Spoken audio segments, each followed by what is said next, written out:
use food banks, whilst people are dying because of austerity. And there was a landmark study recently showing that 200,000 extra deaths in the past decade have been directly linked to the Tories' policies of austerity. This is just not an economic murder, it's economic terrorism by this government on the people of this country. Give a massive welcome to Paula Peters. On behalf of Disabled People Against Cuts, solidarity! Tonight, on the eve of the budget, let us be clear and let us be blunt. Disabled people are in a battle for the right to live, for the very right to exist. And we have to say, austerity is killing!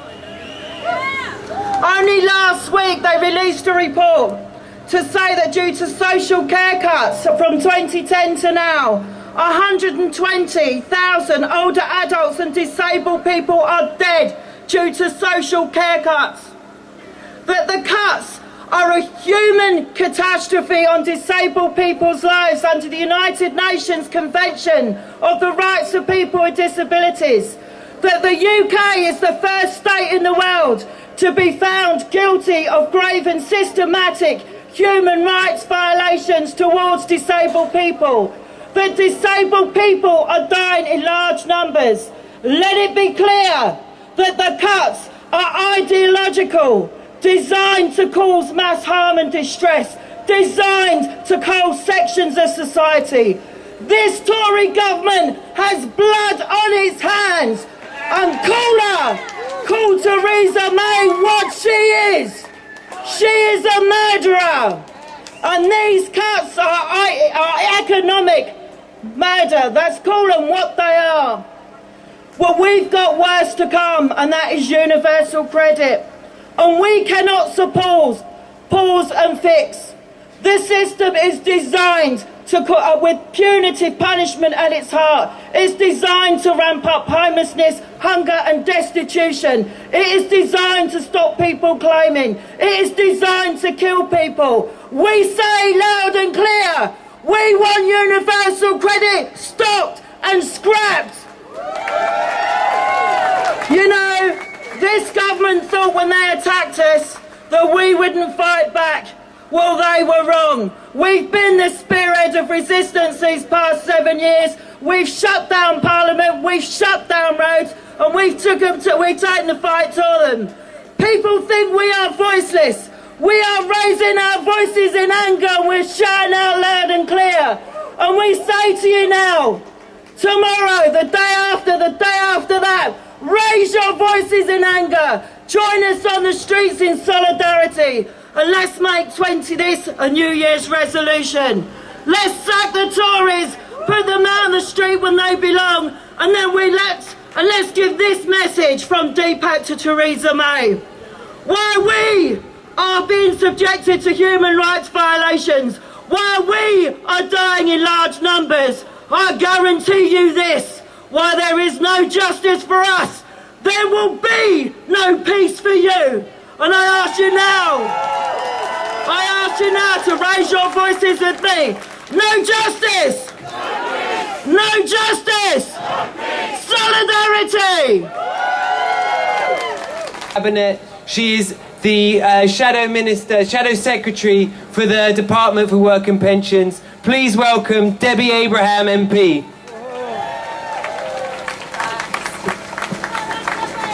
Thanks so much, Sam. Hope everybody can hear me. Thanks to everybody for turning out tonight. It's such an important night, the day before the budget. And we all know that universal credit is an absolute disaster, pushing people into debt, into rent arrears, and even worse, people being made homeless. I had a nurse who came to my surgery. She'd been on tax credits, she's a single mum, on tax credits, transferred across to universal credit. She'd had that 6-week wait, which is built into the design of universal credit. She'd had that wait, and she had gone into arrears and she'd just been served an eviction notice when she came to see me. It is a disaster. Our food banks, 30% increase in the demand for emergency food parcels in areas where universal credit has been rolled out. And we know from the Child Poverty Action Group as well, the cuts to universal credit mean that there are going to be a million more children pushed into poverty by 2022. 300,000 of those children being under 5. And of course, their mums and dads, 900,000 working adults as well. So we must pause and stop universal credit, fix it. And we've got 5 asks of the Chancellor tomorrow. We think there are so many issues with it, but the first 5 that they need to deal with is to stop the 6-week wait, to make sure that pay reflects how people are paid. Most people on universal credit are paid every week. We know all the issues about being paid 5 weekly pay periods in December, and people are going to miss out as a result of that.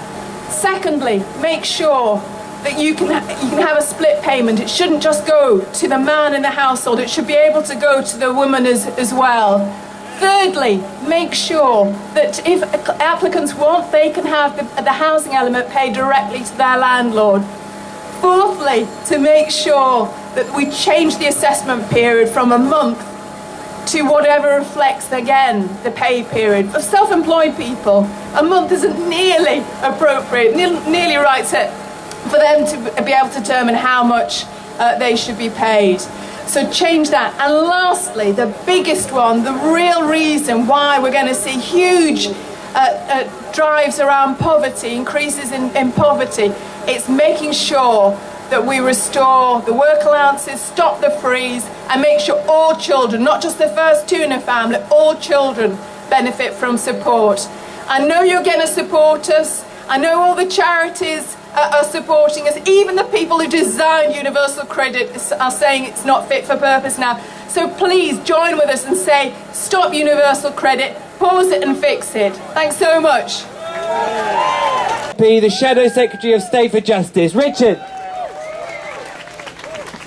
Thank you very much, Sam. It's great to see you all here today. This week, it's been shown more clearly than ever just how unfair our society has become, just how unfair our country's become, and just how unfair our world has become. Because Credit Suisse last week released a report which showed that 1% of people in the world own the same wealth as the poorest 50% of the globe's population. And at the same time, we have people revelling in the tax avoidance and tax evasion on an industrial scale. Well, people have simply had enough of this way of doing things. People have had enough of it being one rule for those at the top and another for everyone else. I saw a poll yesterday, not the polls, by the way, in which we're ahead of the Tories, but another poll.